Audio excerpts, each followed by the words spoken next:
Guys, I knew it was too good to be true. I didn't want to believe it. Been having a pretty good time on the beta. But just feast your eyes upon this. Then we'll get into the video.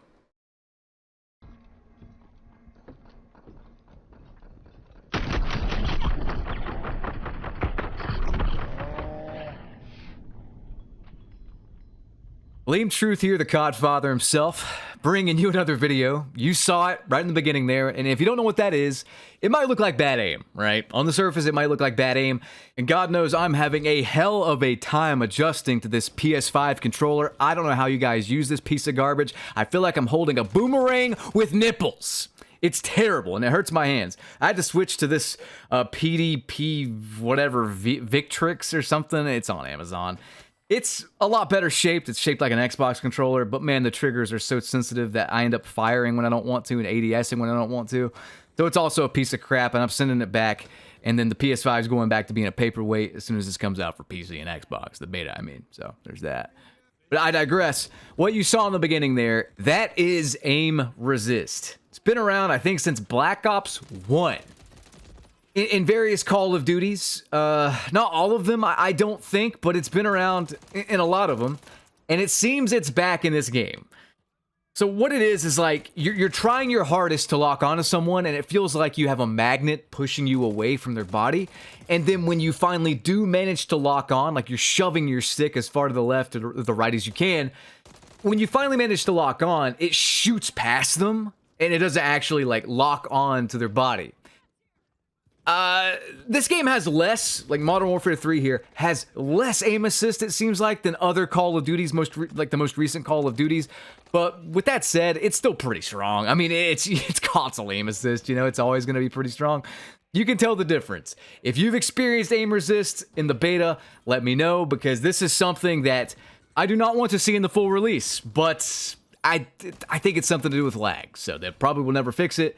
If you're the Alex Jones conspiracy theory type, they're turning the frogs gay at Sledgehammer, then you're getting nerfed mid-gunfight. It's part of the SBMM system, but I'm not going to go down that rabbit hole yet. But yeah, and don't be one of those idiots that say, just turn off aim assist, what? Like, you got to be the biggest moron ever. You have to be licking the windows outside of a Denny's because you see a nice stack of pancakes inside and you think you can get a taste if you lick the window long enough. You have to be that kind of idiot, that kind of moron, that mouth-breathing just buffoon to think that, like, turning off aim assist is beneficial in any way. It's not. Don't do it. Anyone that says you should do it, kick them in the nuts for me, please. Anyway, back to the video. Consider this my second impressions video. I've played about 8 matches so far, so I think I've got a pretty good feel on the game, although this is a new account, so SBMM hasn't kicked in yet. But in this particular match, I kind of felt it kicking in, and it wasn't that the enemy players were good, they were pretty bad, it was just my team was worse. This gameplay, though, I do have fun. It reminds me of MW3 OG, this Stalker Boots ACR or whatever. If you play the OG MW3, this base kit, like ACR shotgun class, it's pretty nice. It's going to bring you back. And I had a lot of fun this match. I really did. I've been having a decent time on the beta overall. And granted, I am using a new account here. This isn't my normal account that I try hard on. This is just a normal, brand new account. So I'm still kind of in the lower tier players, I guess, matchmaking. I'm sure that once the SBMM goes up, I will have less of a good time. But this gameplay, I really want to talk about that. I really want to talk about the fact that, like, I think a lot of this truly is Stockholm Syndrome. I'm having a decent time playing this. I can't even lie, and I'm not going to lie to you and say I'm having an awful time, because when I got this Juggernaut suit and I get this cool shotgun and this ride shield, it feels good. I like it. You know, I don't like calling it in via care package. I've never liked that. But regardless, you know, overall, this is pretty solid. This is a pretty solid Call of Duty. And I like how they did the gear. I really do. Although I think that opens up a lot of issues with microtransactions and pay to win down the line. And I know this game's going to get ruined probably 3-4 months in by something like that, because Activision just can't help themselves. Bobby Kotick, you know, Epstein Island, he's not going to get a free plane ticket there. He's got to buy a ticket. So Daddy Kotick needs his cash money, but I am having a pretty good time. Can't even lie. For now, you know. With that said, is this game perfect? No, it's not. And this match right here illustrates this. And this is, again, on like a new account. This is maybe my 9th match in or whatever, 8th, 9th match in. Already, I'm not really getting better players in the lobby. I'm getting all the stupid shitbirds on my team. And this has been a Call of Duty problem since like the first one. And I don't mind it. I didn't mind it that much back in Call of Duty 4 when it was first kind of introduced, the lobby balancing feature, where if you're a good player, it's going to put bad players on your team to balance things out, and you're going to have to carry them. I've never really minded that in the old CODs. Yeah, it's annoying sometimes, but you're going to see in this match, it's just, I'm just the tag guy. I mean, thankfully I was running the Juggernaut suit and I could get the tags, but like, I'm the fucking tag guy, man. Like, nobody's getting them, and it's on Rust. Now, you might be saying I was camping at the start and not getting them, but I was denying the enemy tags when my teammates would die, and I was killing the enemies because I want the Juggernaut suit to get tags. So that was my thought process, and nobody else, as far as I know, got the Juggernaut suit on my team. Yeah, man, this is just a Stockholm Syndrome thing where, yes, I am having a pretty good time, but I truly think it's just because we've been given two of the worst Call of Duties, if not the worst Call of Duties ever, these past 4 years.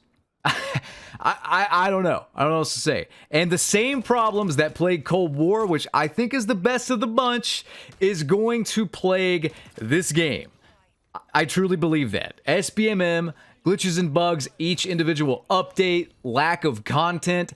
Thankfully, they're just rehashing maps, so we do have a lot of content with that. But God knows what we're going to get in the seasons. God knows what they're going to release pay-to-win wise. God knows what they're going to do as far as greed goes to ruin the game. And even though I said Black Ops Cold War was the best of the bunch in my opinion, that game still sucks. To this day, it sucks. One of the classic problems with this whole system is the better player you are, Call of Duty wise, the better you get, the less you get. You get worse ping. It takes longer to matchmake. What do you get for actually winning? Spoilers, we win this game. What do I get for winning? Other than a harder match next lobby. I actually got off after this match because I figured that skill-based matchmaking would probably kick in after this stomping game where I get a ton of tags and 2 Juggernauts. So why would I bother? Just the classic problems. This is the classic problems. The updates that aren't tested. Still having to contend with lobby balancing if you're the best player in the lobby. I gotta carry a team of shitbirds that are allergic to these tags. That doesn't need to be in the game if you're gonna have skill-based matchmaking on top of it. Solo players are going to be just punished. Look at it, the second scored guy has 6 confirms. What's going on? I have the same denies as he has confirms. What's the point? I hope I'm wrong. I hope I'm wrong and they prove me wrong. Because I do think right now this is a pretty good game. I need to see more. I like how they've done the gear system. I think that's quite innovative, actually. I want to see more streaks. So far, I like the Juggernaut quite a bit. I like that the Guardian came back. I want to see fun streaks, fun perks or gear. But I just fear they're going to use the gear thing to monetize the hell out of this game and put in pay-to-win garbage. Like, they'll put in Yeezys on the boots section, and then Kanye West will call out enemies to you or something. It'll be something like that. I hope you guys enjoyed, though. I'm out of time. Rate, comment, and subscribe. I'll see you on the next one. Peace.